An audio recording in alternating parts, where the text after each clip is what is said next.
अस्सलामुअलैकुम ट्रेडर्स। काजी forex tips YouTube channel में खुश आमदीद।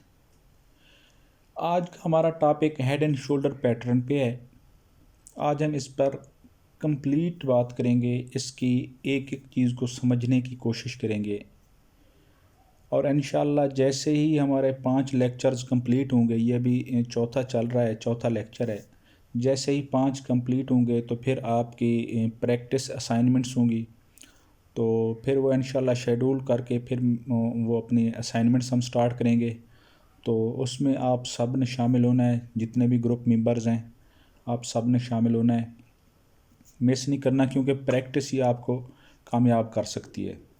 अच्छा, तो हम अपने पैटर्न पे बात करते हैं, हेड एंड शोल्डर पैटर्न पे, कि हेड एंड शोल्डर पैटर्न कहाँ पे वैलिड होते हैं सबसे पहली बात, और उनको ट्रेड किस तरह करना है, उन पे स्टॉप लॉस टेक प्रॉफिट कहाँ पे रखना है, ये सारी चीज़ें डिस्कस होंगी। Head and shoulder pattern actually बार बार बनते हैं, लेकिन मैं आपको बता दूँ कि हमने कौन से पैटर्न को ट्रेड करना है, कौन से को इग्नोर करना है, ये सारी चीज़ें हम इसमें डिस्कस करेंगे। क्योंकि बार बार बनेंगे तो साफ ज़ाहिर है आप हर पैटर्न पे तो आप एंट्री नहीं ले सकते। कुछ रूल्स होने चाहिए, जो सबसे ज़्यादा प्रॉफिटेबल हैं हम उस पर डिस्कस करेंगे। मैं आपको बता दूंगा कि ये इसकी प्रॉफिटेबिलिटी इतना है, इसकी इतना है, इसकी इतना है, और इसके बाद रूल्स भी बता देंगे कि कहाँ से आपने एंट्री लेनी है, कैसे करना है।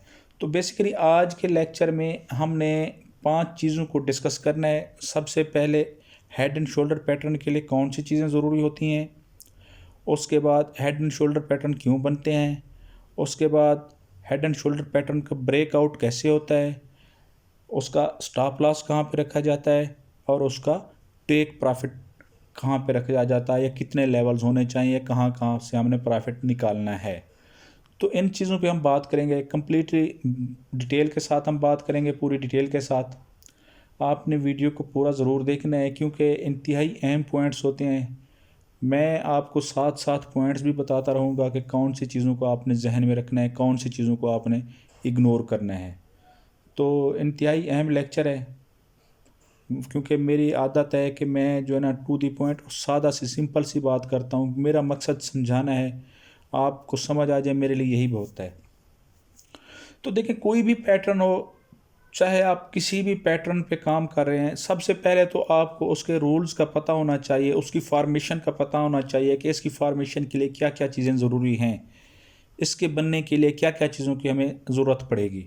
तो सबसे पहले तो ये चीज़ देखी जाती है। अगर आपके पास रूल्स पूरे हो रहे हैं, अगर फॉर्मेशंस के रूल आप पूरे हैं, तो फिर आप उसको ट्रेड कर सकते हैं। लेकिन पहले आपने देखना ही है, अंधाधुंध तो एंट्री नहीं लेनी, आपने देखना ही है कि इसके सारे रूल्स पूरे हैं। पैटर्न के रूल्स पूरे होने के बाद आपने एंट्री के रूल्स को फिर फॉलो करना है कि एंट्री हमने कैसे लेनी है। एंट्री के रूल्स मैंने आपको बताए हुए हैं, बार बार डिस्कस करते हैं कि रिजेक्शन और मोमेंटम कैंडल को देखते हुए हम एंट्री लेते हैं। तो इन चीज़ों को आप देखते हुए हम मार्केट में इंटर हो सकते हैं। सबसे पहले आप बात करते हैं कि इसके लिए क्या चीज़ें ज़रूरी होती हैं। देखें, इस पैटर्न के लिए सबसे पहले एक ट्रेंड रिवर्सल पैटर्न है। तो ये आपको पता है कि ट्रेंड रिवर्सल कोई भी पैटर्न हो, चार्ट के टॉप या बॉटम पे वैलिड होता है। अगर दरमियान में बनता है तो हम उसको ट्रेड नहीं करते, लेकिन दरमियान में भी एक सूरत है उसको ट्रेड करने की। अगर वो वीकली, डेली और 4 आवर पे एक स्ट्रांग लेवल है, वीकली पे भी स्ट्रांग है, डेली पे भी स्ट्रांग लेवल है, और 4 आवर पे भी स्ट्रांग लेवल है, तो उस पैटर्न को हम ट्रेंड रिवर्सल, अगर वहाँ पे कोई पैटर्न बनता है उस लेवल पे, तो फिर हम उसको कंसीडर करते हैं। लेकिन अगर स्ट्रांग लेवल नहीं है, किसी एक टाइम फ्रेम पे स्ट्रांग लेवल है, तो फिर हम उसको इग्नोर कर देते हैं, फिर हम उस पैटर्न को ट्रेड नहीं करते। दूसरी बात, इस पैटर्न को आपने हमेशा डेली पे और वीकली पे आपने फाइंड करना है। वीकली पे भी प्रॉफिटेबल है, डेली पे भी प्रॉफिटेबल है, 4 आवर पे भी प्रॉफिटेबल है, लेकिन 4 आवर से नीचे आपने इसको ट्रेड नहीं करना, आपने इसको फाइंड नहीं करना। आपने बेशक छोटा अकाउंट है आपका, मैं वो आपको मेथड बताऊंगा कि आपने एसएल अपना कहाँ पे रखना है। डेली पे भी आपको, अगर आपका $100 का अकाउंट है तो भी मैं आपको डेली पे बताऊंगा कि डेली के चार्ट पे हमने कैसे एंट्री लेनी है, अपना एसएल कहाँ पे रखना है। वो हमारी रिस्क रिवार्ड रेशियो इंशाल्लाह वो मेंटेन रहेगी। लेकिन इसको अगर आप छोटे टाइम फ्रेम पे फाइंड करेंगे तो उसका वो रिज़ल्ट नहीं मिलेगा। फिर आपको जो इस पैटर्न का रिज़ल्ट है वो छोटे टाइम फ्रेम पे आपको नहीं मिलेगा। आपने 4 आवर से नीचे नहीं आना, ये मेरी रिकमेंडेशन है आपके लिए। बाकी अगर आप बैक टेस्टिंग करना चाहें तो कर सकते हैं, लेकिन मेरी रिकमेंडेशन 4 आवर से नीचे की नहीं है बिल्कुल। तो सबसे पहले ट्रेंड रिवर्सल पैटर्न है, चार्ट के टॉप पे वैलिड होगा, तो उसके लिए हमारे पास सबसे पहले बाई के ट्रेंड का होना ज़रूरी है। बाई का ट्रेंड है, क्लियर ट्रेंड है, ये हमारा पॉइंट कंप्लीट हुआ। दूसरा है इसका लेफ़्ट शोल्डर, ये हमारा लेफ़्ट शोल्डर बन गया। तीसरा हमारा हेड है, ये हमारा हेड बन गया। चौथा हमारा राइट शोल्डर है, ये हमारा राइट शोल्डर बन गया। और पांचवी जो चीज़ है वो नेक लाइन है, ये नेक लाइन, ये हमारी नेक लाइन बन गई। ये 5 चीज़ें इसके लिए ज़रूरी होती हैं। एक ट्रेंड का होना, बाई के ट्रेंड का होना, left shoulder, head, right shoulder और नेक लाइन, ये 5 चीज़ें आपने जहन में रखनी है। अच्छा, यहाँ सबसे ज़्यादा किरदार, सबसे पैटर्न के वैलिडिटी में सबसे ज़्यादा किरदार नेक लाइन का है।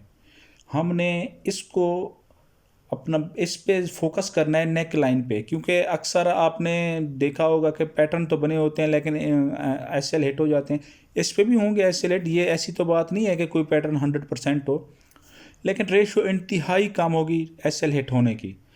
तो अक्सर आप यूट्यूब्स पे देखते होंगे, तो आपको ये जो इनके पॉइंट्स हैं ये आपको कोई नहीं बताएगा इतना डीपली, इतना गहराई में। ना ही कोई इनकी बैक टेस्टिंग करता है, ना ही कुछ करते हैं। उनका मकसद जस्ट व्यूज़ लेना होता है, तो वो बस एक सिंपल सी वीडियो बना के, आइडिया लेके वीडियो बना के उसको डाल देते हैं, लेकिन बैक टेस्टिंग नहीं करते। तो मेरी आदत है, मैं आज तो इसको नहीं, मैं तो बहुत पहले मैं बैक टेस्ट कर चुका हूँ इन चीज़ों को। तो हमेशा मैं वही चीज़ ही आपके साथ शेयर करता हूँ जिस पर मैं खुद सेटिस्फाई होता हूँ, क्योंकि मेरा मकसद व्यूज़ नहीं, मेरा मकसद आपको नॉलेज देना है, इसीलिए मैं सिंपल वर्डिंग यूज़ करता हूँ। तो नेक लाइन पे पहले बात कर लेते हैं, क्योंकि सबसे अहम नेक लाइन है। नेक लाइन हमने देखना ये है कि देखें, नेक लाइन अगर असेंडिंग है, ये असेंडिंग नेक लाइन है, तो इसकी वैलिडिटी सबसे ज़्यादा होगी। सबसे ज़्यादा वैलिड असेंडिंग नेक लाइन वाला पैटर्न होगा हेड एंड शोल्डर में।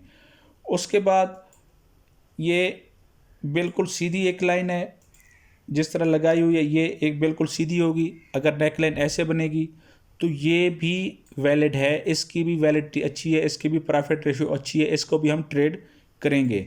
लेकिन जो डिसेंडिंग होगा, उसको डिसेंडिंग नेक लाइन को हम ट्रेड नहीं करेंगे, उस पैटर्न को हम काउंट नहीं करेंगे, शामिल नहीं करेंगे। देखिए डिसेंडिंग, अब ये भी डिसेंडिंग है, ये भी डिसेंडिंग है, इसी तरह ये भी डिसेंडिंग है, ये सारे डिसेंडिंग है। यानी कि इससे नीचे अगर ये जो एक लाइन बनी हुई है सेंटर में, अगर इससे नीचे आता जाएगा तो वो हमारी डिसेंडिंग होगी, उसको हम ट्रेड नहीं करेंगे।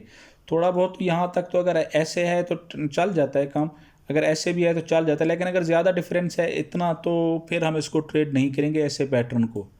ये बात पॉइंट जहन में रखें, नेक लाइन की इसमें बहुत ज़्यादा इम्पॉर्टेंस है।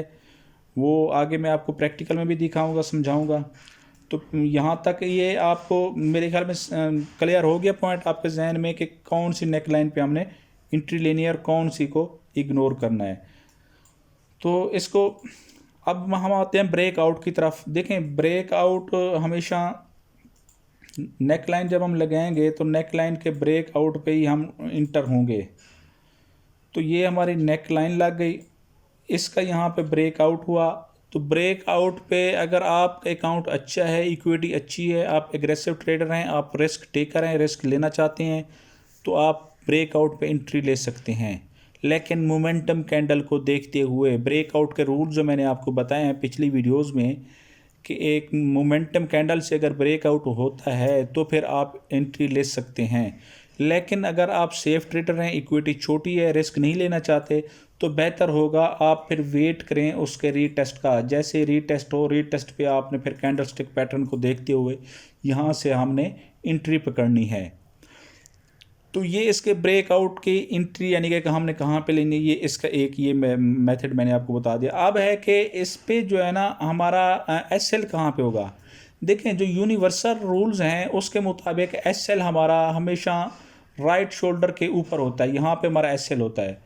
लेकिन अगर आपका अकाउंट छोटा है, डेली के टाइम फ्रेम पे आपने मार्क किया हुआ है, तो फिर कैसे आप जो है ना इतना बड़ा 200-300 पिप्स का ये एसएल बनेगा, तो कैसे फिर आप अपना एसएल यूज़ करेंगे। $220-30 $100 का आपका अकाउंट है तो 20 एक पैटर्न पे $20 तो आप नहीं लगा सकते रिस्क।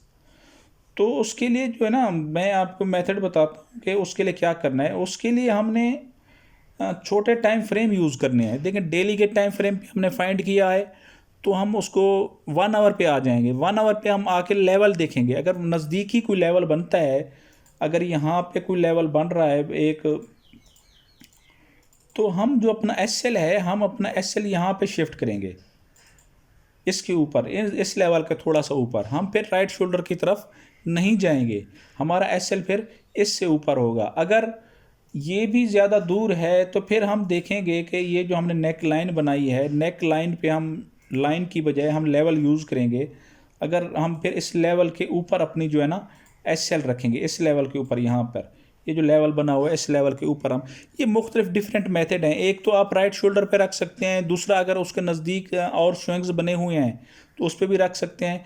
एक बात और भी जहन में रखें, अगर राइट साइड पे अगर एक हमारा फार्मेशन कंप्लीट हो गई है, यहाँ तक आ गई है मार्केट, लेकिन उसके बाद मार्केट ने ब्रेकआउट देने की बजाय यहाँ पर ही उसको बनाती रही है मार्केट, यहाँ से एक और स्विंग बनाया, इधर एक और स्विंग बनाया, तो भी ये पैटर्न वैलिड है उस वक्त तक जब तक ये ब्रेकआउट नहीं देता। ये जब तक इससे ऊपर नहीं जाएगा ये हमारा वैलिड होगा, हमारा राइट शोल्डर वैलिड होगा। अगर मार्केट राइट शोल्डर से ऊपर चले जाती है ब्रेकआउट से पहले पहले तो फिर इनवैलिड हो जाएगा सेटअप। लेकिन अगर मार्केट इसके नीचे जितना भी स्विंग बनाए, 2 बनाए, 3 बनाए, 4 बनाए, उसका कोई इशू नहीं है। आपने ये नहीं सोचना कि इसके ज़्यादा जो है ना शोल्डर्स बन गए हैं। अगर ज़्यादा शोल्डर्स बन गए तो आपके लिए और आसानी हो जाएगी, आपको अपना एस एल रखने में आसानी होगी, परफेक्ट एंट्री आपको मिलेगी। लेकिन इनका ज़्यादा स्विंग्स बनने का कोई इशू नहीं है। सिर्फ एक सूरत होनी चाहिए कि इसके ऊपर नहीं होना चाहिए स्विंग। अगर स्विंग इससे ऊपर हो जाए तो इसका मतलब है कि मार्केट का स्ट्रक्चर अगेन से चेंज हो रहा है। फिर हम इसको कहेंगे कि मार्केट ने फेक मूव दिया, उसके बाद मार्केट दोबारा से अपनी लाइन में जा रही है बाई के ट्रेंड में। अगर इससे क्रॉस कर जाता है तो राइट शोल्डर से, अगर राइट शोल्डर से क्रॉस नहीं करता तो फिर हमारा ठीक है, हम अपना एंट्री लेंगे। तो अब देखें, एस एल, हम एस एल के मैंने आपको बता दिया, इसका टीपी का भी बताता हूँ कि टीपी कैसे रखे जाते हैं। टीपी हमने यहाँ पे कम अज़ कम 2 लेवल, कम अज़ कम, और ज़्यादा आप 3-4 जितने लेवल तक रख सकते हैं आपके क्वेंट के, लेकिन कम अज़ कम 2 लेवल इस पर लाजमी होने चाहिए। इसका टीपी कहाँ पे होगा? एक तो इसकी टीपी हम राइट शोल्डर को मेजर करेंगे, ठीक है, हमारा फर्स्ट टीपी यहाँ पे होगा। हमारा सेकंड टीपी जो होगा हेड को मेजर करेंगे, हेड और नेक लाइन का दरमियानी फासले को मेजर करेंगे, ये होगा। और हमारा जो थर्ड टीपी होगा, वो जो आगे अपना स्ट्रांग लेवल होगा, वो हमारा थर्ड टीपी उस स्ट्रांग लेवल तक होगा। यानी कि नीचे अगर हम यहाँ से राइट साइड अब लेफ़्ट साइड पे देखेंगे, जहाँ पे स्ट्रांग लेवल मार्केट का होगा, सपोर्ट होगी स्ट्रांग सपोर्ट, तो हम उस स्ट्रांग सपोर्ट तक अपना टीपी रखेंगे। ये 3 लेवल मैंने आपको बताए हैं। इसको हम क्या करना है, इसको आप मार्क करके कंट्रोल सी और वी करके ब्रेकआउट जहाँ से हुआ है वहाँ पे आपने रख देना है। यहाँ से रीटेस्ट हुआ था ना, यहाँ से रीटेस्ट से हमने रख देना है। इसी तरह जो सेकंड टीपी होगा उसको भी हमने कंट्रोल सी और वी करके यहाँ से रख देना है। फिर यहाँ पर हमारा टीपी सेकंड लेवल तक हमारा टीपी होगा।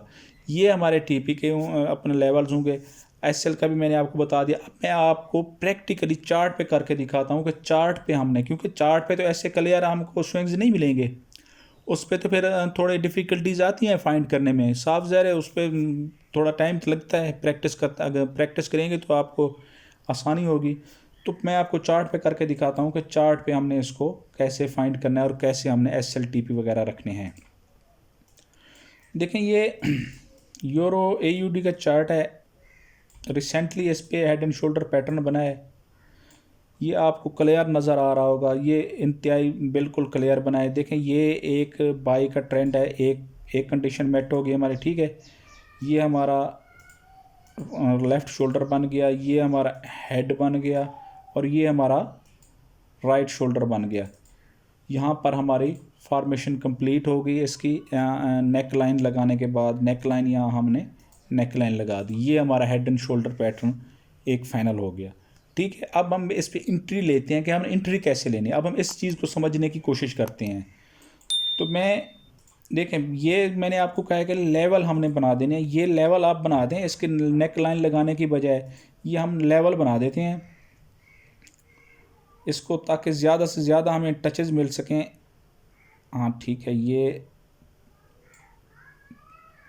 इसको इस लेवल तक भी हम कनेक्ट कर देते हैं ताकि ज़्यादा से ज़्यादा हमें, यहाँ देखिए यहाँ भी हमें टचेस मिल रहे हैं, यहाँ भी मिल रहे हैं, तो एक स्ट्रॉन्ग किस्म का एक लेवल बन गया। ये इसकी जो वैसे बेसिकली नेक लाइन होती है जो ट्रेडिशनल वे है, तो ये उसकी नेक लाइन है। अब हमने देखें यहाँ से अगर हम एंट्री लें तो ये तकरीबन 5839 यानी कि 5840 पे है, तो हम 5840 पे, तो 6218 यानी कि ये तकरीबन 350 400 पिप्स का जो है ना एसएल बनता है। तो इतना तो हम रखते ही नहीं है, इतना तो साफ ज़ाहिर है ना हम लोग इतने अकाउंट होते हैं और ना ही इतना बर्दाश्त होती है कि हम इतना ट्रेड को होल्ड कर सकें। तो उसका क्या तरीका है, देखिए मार्क तो मैंने इसको डेली पे कर दिया, फाइंड भी डेली पे किया है, ठीक है ना। अब इसको मैं ट्रेड कैसे करूँगा, ठीक है, मार्केट 2-4 दिन का हमें गैप दी जाती है, मार्केट हमें बन गया यहाँ तक, देखें यहाँ पर जब बना तो मार्केट 3-4 दिन लगा लेगी इसको ब्रेकआउट करने में। ब्रेकआउट जब होगा तो एंट्री के लिए हम जो है ना छोटे टाइम फ्रेम पे आ जाएंगे। डेली का है तो 2 टाइम फ्रेम हम नीचे आते हैं 1 आवर पे, यहाँ पे हम एंट्री लेने और अपना एसएल रखने का हम तरीका देखेंगे। देखें यहाँ पे आके मार्केट ने उसको ब्रेक किया, अगर आप देखें ये देखें इस लेवल को आके मार्केट ने ब्रेक किया, ठीक है। ब्रेकआउट के बाद मार्केट दोबारा वहाँ पे गई, उसने इसको रीटेस्ट किया, रीटेस्ट के बाद मोमेंटम कैंडल बनी। आप यहाँ से भी मार्केट में इंटर हो सकते हैं इस लेवल से, ठीक है। अगर आप इस लेवल से नहीं भी इंटर होते, रिजेक्शन कैंडल का वेट करते हैं, तो फिर ये आगे आपको एक रिजेक्शन कैंडल मिली है, फिर रिजेक्शन कैंडल के बाद यहाँ से भी आप इंटर हो सकते हैं। फर्स्ट प्रेफरेंस हमारी यहाँ होगी, यहाँ से क्योंकि मोमेंटम कैंडल बनी हुई है हम यहाँ पे इंटर होंगे। अगर हमें दोबारा से मार्केट ऊपर जाती है, रिजेक्शन भी मिलती है, मोमेंटम भी मिलती है, तो हम अगेन भी इंटर हो सकते हैं। तो इसके लिए हम एसएल कहाँ पे रखेंगे, देखें एसएल रखने के लिए अब देखें मार्केट के इस पॉइंट पे हम देखते हैं, इस रिसेंटली जो बना हुआ है मार्केट का, हम इस पे देखते हैं कि हमने एसएल कहाँ पे रखना है। लेवल तो डेली का बना हुआ है, हमने अब H1 पे अपना लेवल बना देना है। ये एक H1 पे मैंने लेवल बना दिया, एक अच्छा लेवल बन रहा है। देखें यहाँ पे मार्केट आई, फिर ऊपर गई, फिर इसी लेवल पे आके रुकी, काफ़ी देर यहाँ पे रुकी, फिर उसके बाद इसको ब्रेक किया। तो हमारा एसएल के लिए परफेक्ट ये जगह बनेगी कि हम अपना एसएल इस लेवल पे रखेंगे, इससे थोड़ा इस लेवल से थोड़ा ऊपर। जब हम एसएल यहाँ पे रखेंगे तो हम यहाँ से इंटर होंगे। अगर हम यहाँ से इंटर हों इस पॉइंट से, हमारा एसएल बन गया इस पॉइंट तक, जो तकरीबन 75 पिप्स बनता है, परफेक्ट एसएल बन रहा है हमारा। तो हम जो है ना अपना पहला टीपी जो है ना, हम अपना इसका जो रेशो होती है हमारी 2 की, यहाँ तक 2 की देखें रेशो पूरी होगी, लेकिन हमने इसके रूल्स को फॉलो करना। ये जो इसका शोल्डर बना हुआ है राइट शोल्डर, ये इसको हम मेजर कर लेते हैं, इसके राइट शोल्डर को मैंने यहाँ से यहाँ तक ले आया, ठीक है। इसको हम कंट्रोल C और V कर देते हैं और इसको मैं ब्रेकआउट वाली जगह पे लेके आता हूँ। इसके बाद जो दूसरा लेवल होगा हमारा, वो हम इसको यहाँ से यहाँ तक लेके आते हैं, इस लेवल नेक लाइन तक।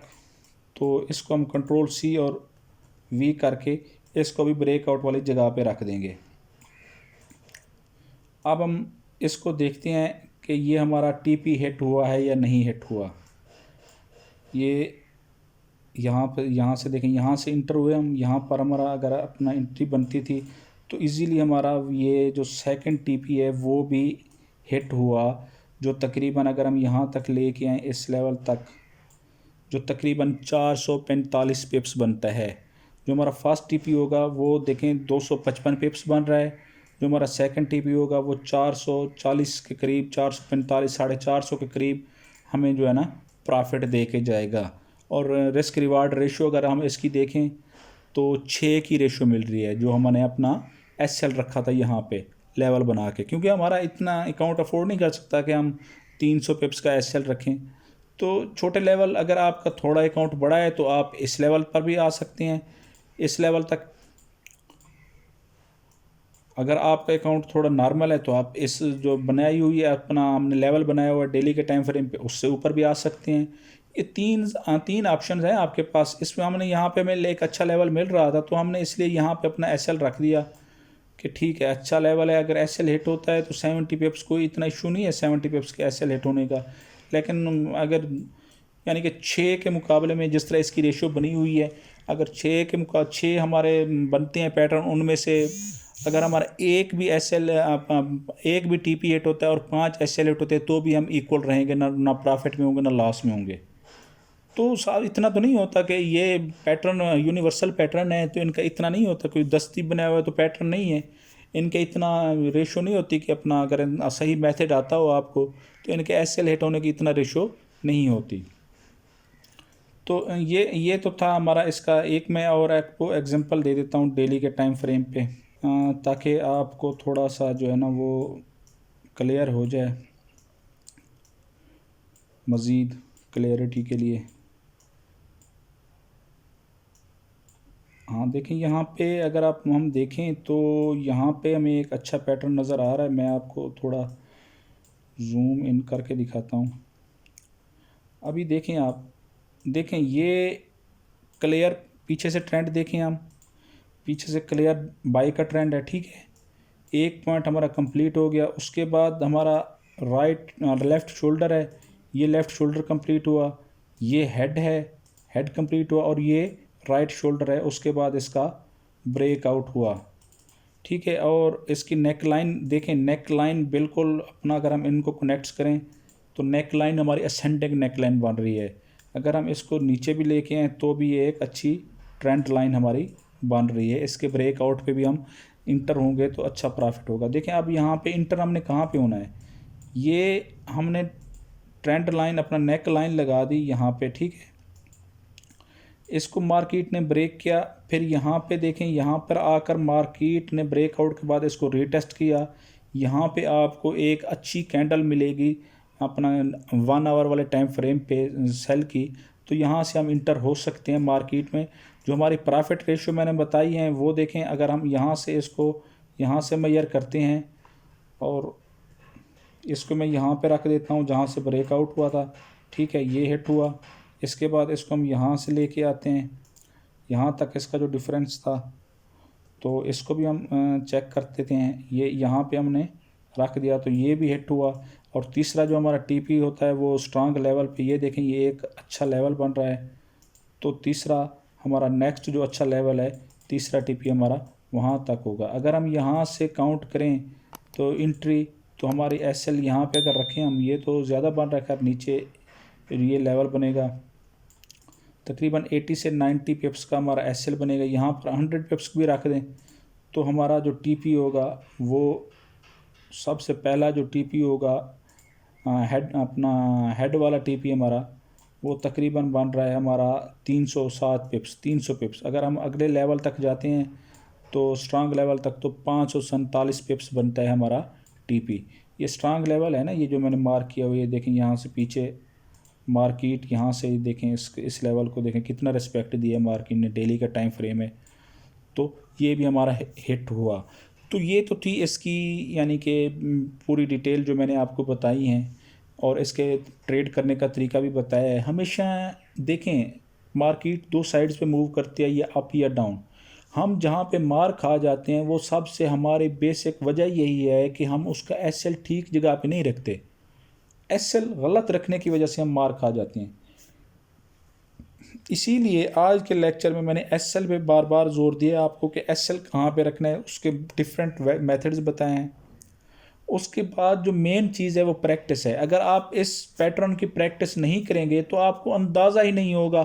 मेरी वीडियो से फिर आपको कोई भी फ़ायदा नहीं है, क्योंकि रियल मार्केट में ये तो ये तो बैक टेस्टिंग है। बैक मार्केट में यहाँ तो फाइंड करना आसान होता है, कोई टेंशन नहीं होती। लेकिन अगर आप इन्हीं बैक टेस्टिंग की प्रैक्टिस करेंगे तो ही जाके आप रियल में फाइंड कर सकेंगे। ये मेरी बात याद रखें। अब वीडियो देख के अगर आप डायरेक्ट इंटर हो जाते हैं लाइव मार्केट में और वहाँ पर फाइंड करना शुरू कर देते हैं तो वो आपको SL हिट होंगे। फिर आप कहेंगे कि ये पैटर्न प्रॉफिटेबल नहीं है, क्योंकि देखें मैंने आपको बैक चार्ट पे फाइंड करके दिखाया है। ऐसे ही आप बैक चार्ट पे फाइंड करें, आप देखें कि कौन से रूल्स हैं, कौन सी चीज़ मैंने कहाँ देखनी है, कैसे मैंने एसएल रखना है। यही चीज़ आपको कामयाब करेगी। अगर आप ये समझते हैं कि मेरी इस वीडियो देख के आप इस पैटर्न पे एक्सपर्ट हो गए तो इम्पॉसिबल है। मैं चैलेंज से कहता हूँ, आप सारे रूल्स पूरे करने के बावजूद भी आप प्रॉफिट नहीं ले सकेंगे जब तक आप इसकी बैक टेस्टिंग नहीं करेंगे। चार्ट पे जाएं, बैक उसको देखें, 6 महीने की, 1 साल के, 2 साल के चार्ट्स ओपन करें, 100 बार इसकी टेस्टिंग करें, बैक टेस्टिंग करें। फिर मैं देखता हूँ कि ये पैटर्न आपको कैसे प्रॉफिट नहीं देता। मैं लिख के देता हूँ, मैं गारंटी देता हूँ। मेरा ग्रुप है एफबी पे, मैं आपको ओपन चैलेंज करके कह रहा हूँ, आप इस पैटर्न की 100 टाइम्स प्रैक्टिस करें, उसके बाद फिर मुझे बताएं कि आपका लाइव मार्केट में फाइंड होता है या नहीं होता, फाइंड प्रॉफिट आपको देता है या नहीं देता। तो ये बैक टेस्टिंग के बगैर भाई इम्पॉसिबल है फॉरेक्स में कामयाब होना। प्रैक्टिस नहीं करेंगे तो कामयाब नहीं होंगे। तो मैं यही रिकमेंड करूँगा, मेहरबानी करें, अपने ऊपर रहम करें, टाइम ज़ाय ना करें और अपनी बैक टेस्टिंग करें। तो इंशाल्लाह अगले मिलते हैं नेक्स्ट वीडियो में, उसमें हम inverse head and shoulder pattern पे डिस्कस करेंगे। बेसिक रूल तो यही रहेंगे, तो वो एक शार्ट सी मैं आपको वीडियो बना के वो भी आपको मैं इंशाल्लाह बता दूंगा inverse head and shoulder pattern पे। तो अपनी दुआओं में याद रखिएगा। अगर किसी किस्म का कोई सवाल हो, आप यूट्यूब पर कमेंट्स में भी पूछ सकते हैं, फेसबुक ग्रुप में भी पूछ सकते हैं, व्हाट्सएप पे पूछ सकते हैं, टेलीग्राम पे भी पूछ सकते हैं। मैं इंशाल्लाह आपको जवाब देने की कोशिश करूँगा। Thank you. अल्लाह हाफिज़।